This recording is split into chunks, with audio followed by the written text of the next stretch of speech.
Hey guys, it's Tasha. If you're new to my channel, welcome to the crib. For my returning positive subscribers and supporters, welcome back. Come on in and get comfortable. Guys, Emma Jones asked a question yesterday, asked me a question and wanted to know how to use thin dyes or how they work. But she didn't say thin dyes, she said dyes. And so I just brought out a collection of dyes, different dyes to show. Now, first and foremost, I don't know if there's a difference between a thin dye, a wafer dye, or a thinlet. All I know is they're all thin. But what I can tell you is that we have thin dyes that are like this, just regular metal. And then we have thin dyes that have the memory foam attached. And we have thin dyes that are in a plate.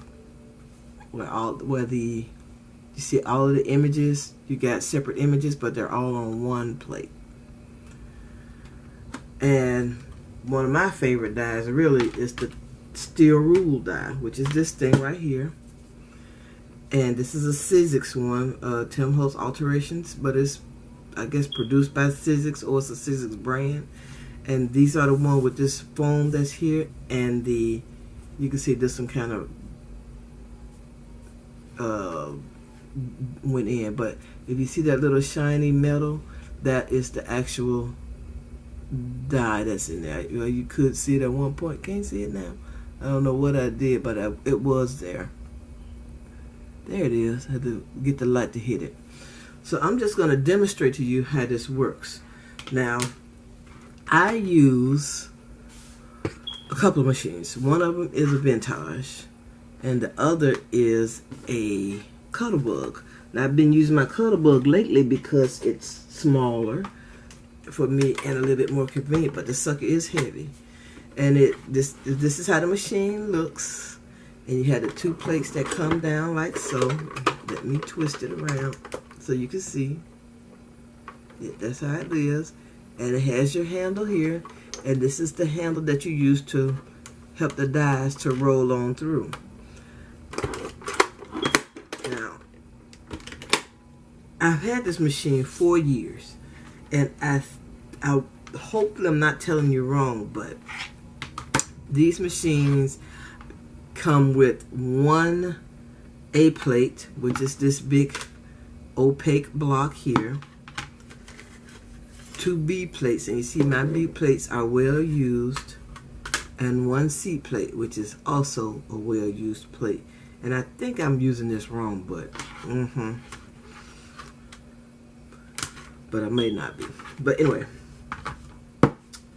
so the biggest thing is you have to figure out your sandwich. And I just recently actually got this magnetic plate, which I absolutely love. But the thing is, you have to figure out what works for you. And instructions that come with the Cutterbug will tell you how to actually how to make your sandwich. Now, because this dye, this steel rule dye, is probably, if not exact, the same width as this A plate, you won't need this A plate to cut anything.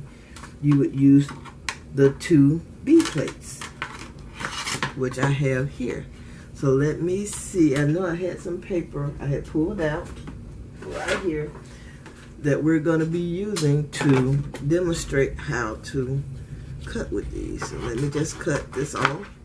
This is some paper that I was using yesterday on a project. So we're just going to use it today. And we're going to start with using a steel rule die. And like I said, you have to figure out how your sandwich works for you, what type of sandwich that you need to work. But the instructions will tell you what to use. And in this case, I'm going to use 2 B plates and my steel rule die. Let me pull this a little bit back out the way. I'm going to take my handle and crank. Oops. There we go. I didn't let it get all the way in there before I started. And you're gonna hear crackling and going on. That's just the acrylic plates. And I normally do it front and back, and you can just run it through once and it'll probably be good. So, and here are the pieces that the die cut. There we go. And that's just how it is once it comes out. And here are the pieces that was cut using the die. And that was using the steel rule die. Now these steel rule dies will cut thicker materials than the thinlits. And that would be good if you're using like a really, really thick chipboard probably, or fabrics like, what's that, felt maybe, and what's that other stuff that's kind of thick, like what is it, like the faux leather, and maybe even that vinyl. I haven't tried it on those. I haven't tried any material in this, just paper. Okay, and that was cutting using the steel rule die. Now, for me, cutting a thinlet, the best way that I cut thinlits is, my sandwich is my magnetic plate to the two B plates and the A plate. And this is how I create my sandwich. I put a B plate on the bottom. I put my magnetic plate on top of my A plate. Let's see which one we're going to use. Let's use the shoe. Put my shoe down here. Hopefully it's big enough. It looks like it is. Put my, now this goes with the raised side or the cutting side up. The flat part goes down. This part sits up. Put your paper on top. And if you're concerned about which side you want it to be the front, whatever side you put down will be the front. And put my B plate on top of here. My second B plate. Line this up. Send this through. Hold it. And then I'm going to bring it back just because.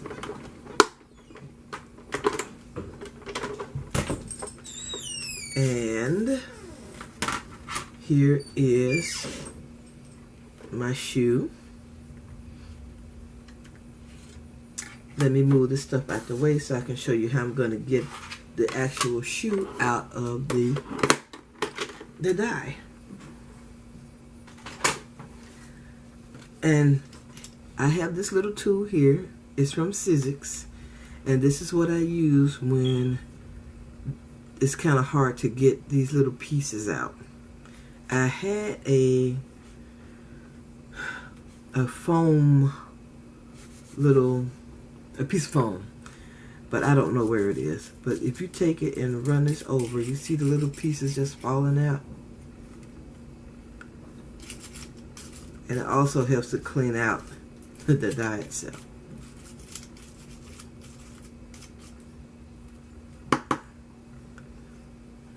Okay, I think that's about it. There's a couple of pieces left in there. Now, for me, when you do that, you can it also kind of pushes out the paper. I don't know if you'll be able to see that or not because this is thin. And you see right there where it's lifted. And just go in and be careful and lift out your cut.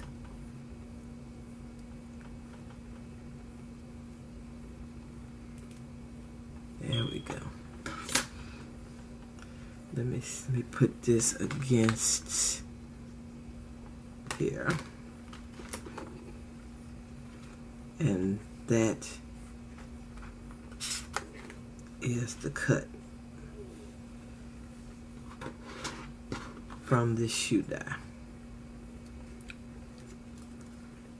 Let me do it this way. so you can kind of see it. There we go.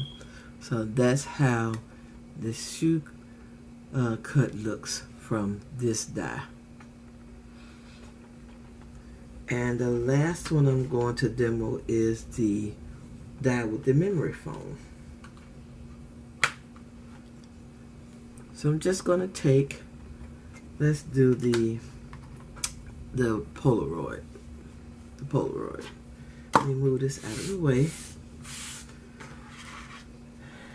And I'm going to try, because I haven't used that before. Let's put this back. I'm going to see if I need these two B plates, or would I need a C and a B plate. So like I said, you have to work on your sandwiches. Some sandwiches work for some and don't work for others. Where is my little piece that I have left over? Here it is. Let me just cut it in half. And we're going to cut out this Polaroid using what, 2 B plates, an A plate, and a magnetic mat.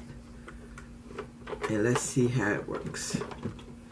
And with that memory foam, the memory foam should push the die cut itself out. And there you have it. Get this off of here. So that is the die itself. That's the image. And this is what it cut out. So that is how you use dies, or how they work. Alright, so if you have any more questions, please feel free to ask. And if you haven't, I would greatly appreciate it if you would subscribe to the channel, become part of the Tasha's Craft Corner family, because we have fun here. We learn some things, all of that. We teach each other. Alright guys, that's it. I want to thank you for taking time out of your day to watch this video. If you haven't, I would greatly appreciate it if you would subscribe to this channel.